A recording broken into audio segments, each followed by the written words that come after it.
What's up y'all, hope we're doing well, and I've got another quick video for everyone today, in which I will be briefly covering a recent controversy I stumbled upon, involving none other than, well...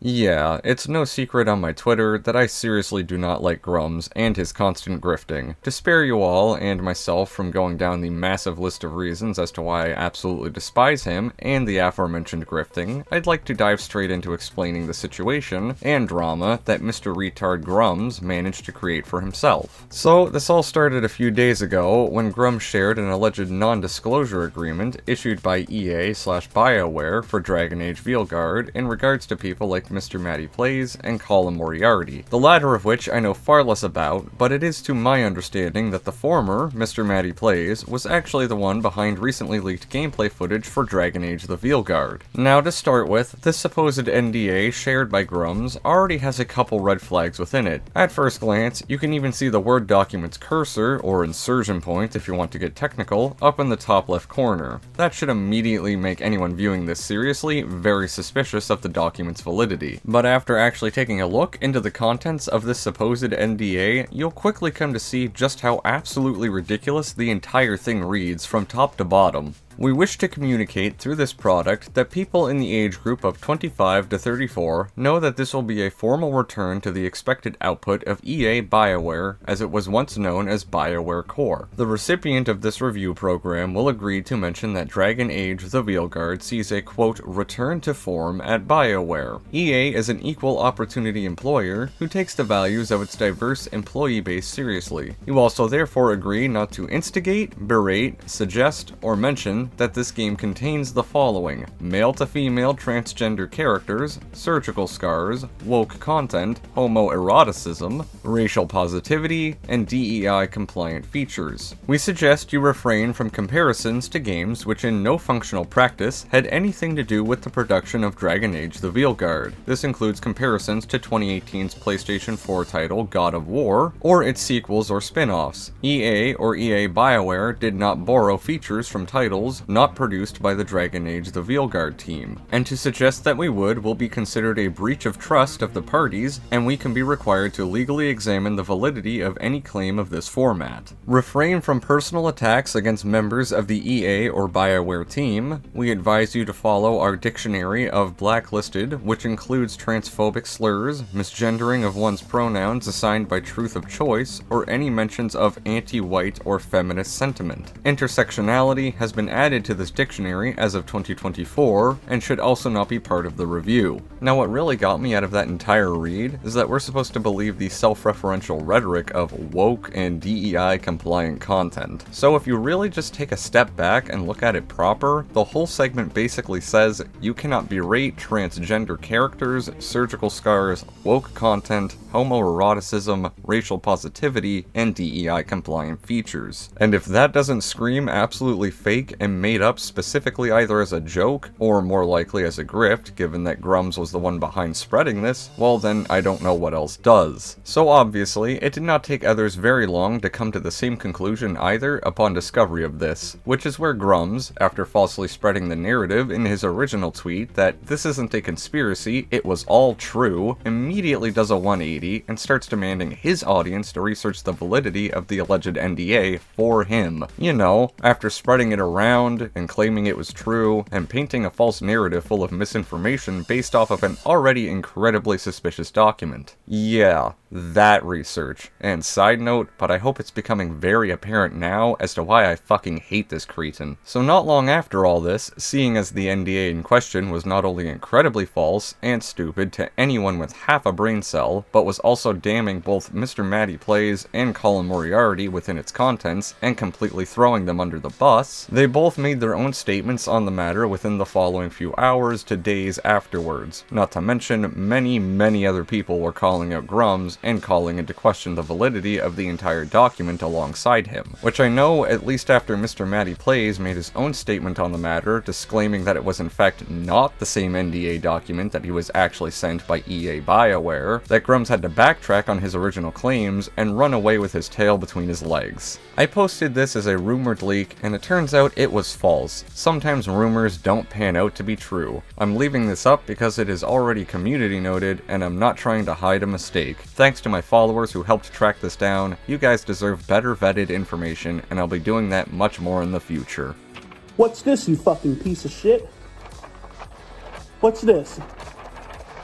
Huh? I mean, what a great apology, I must say. One where he only scratches the surface of accountability and never even once actually says sorry or I apologize. I mean, at least he claims he'll do better from here on out, but I'll actually believe that when I see it. Oh, and I'd just like to point out that another account, Paul Tassi, who I'm pretty sure is a gaming journalist, but that's besides the point, he further went on to disprove Grumz and the fake NDA by sharing out the actual NDA sent to him at the time, further disproving and discrediting Grumz and his willingness to spread misinformation all for his pathetic grift. It should be readily apparent to anyone at this point in the video that this fucking cretin will do, say, and make up any story in his head, all to push his own false narratives, so long as 1, he can profit from it, and 2, he can further spread his anti-woke message. So chalk it all up to another reason as to why I absolutely detest him. But back on track, just to add extra insult to injury, Colin Moriarty, the second person whom Grumz' fake NDA document threw under the bus, alongside Mr. Matty Plays, also came out with his own statements on a video, both about the NDA, debunking it himself like everyone else, as well as completely discrediting Grumz himself as either completely dense and stupid, or incredibly dishonest, but I personally liked option 3 the most, which is both. So here's this is never gonna happen because Grumz clearly is a coward, right?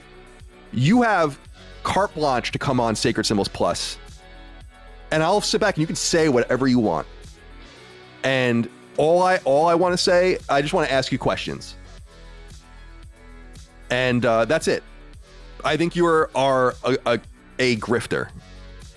I think you, as I described earlier, either are completely stupid or lying to people,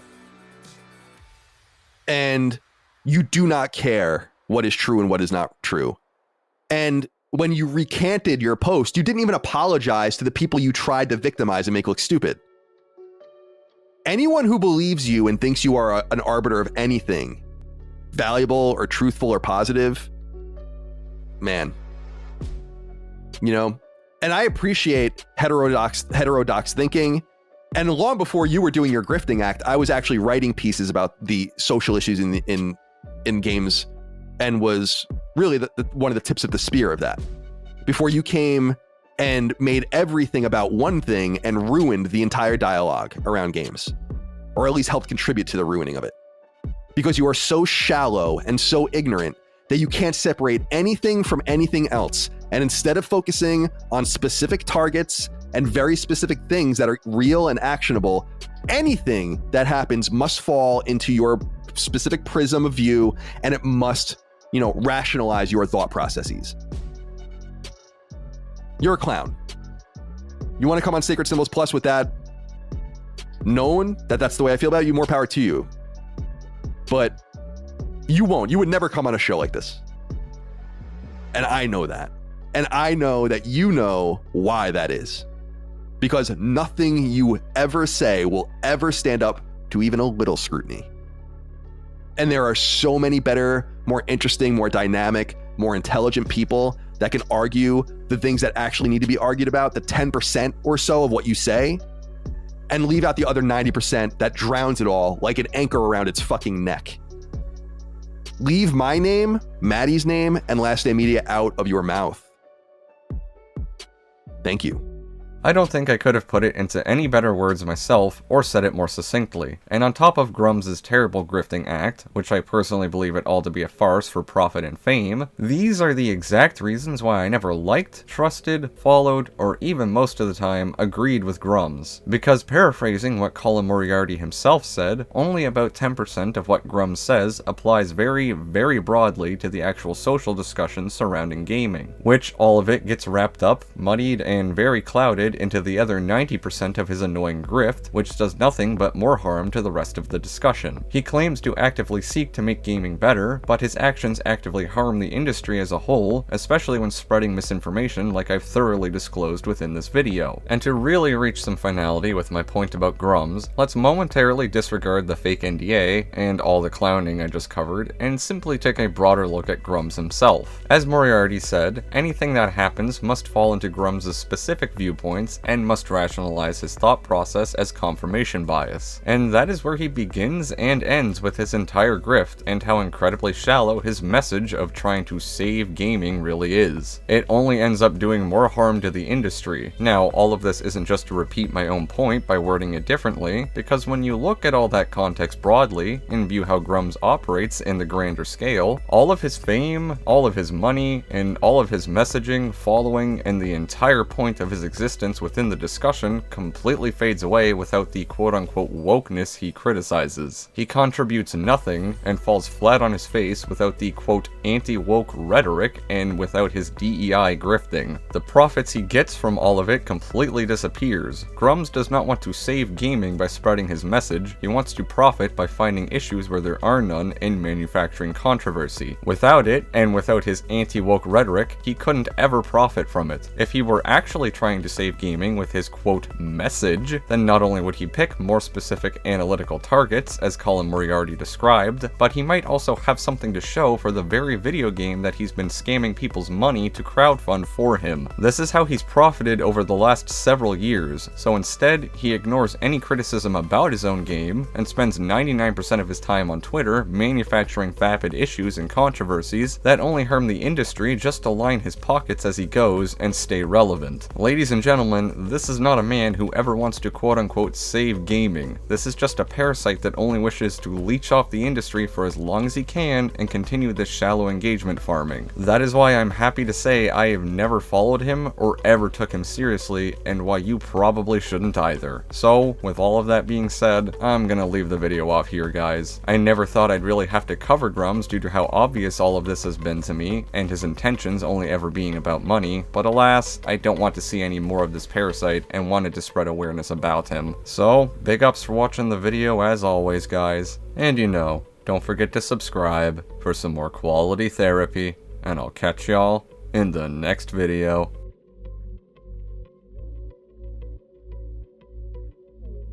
Isn't it kind of like, if you guys watch the debate, isn't it kind of prophetic? Like, I said that, you know, there's so many people calling things woke every day, and then, like, literally, like, a few days after, the fucking new Ghost of Tsushima game comes out, and they're like, ah, woman, woke.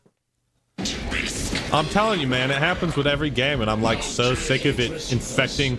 It's like poisoning online gaming discourse.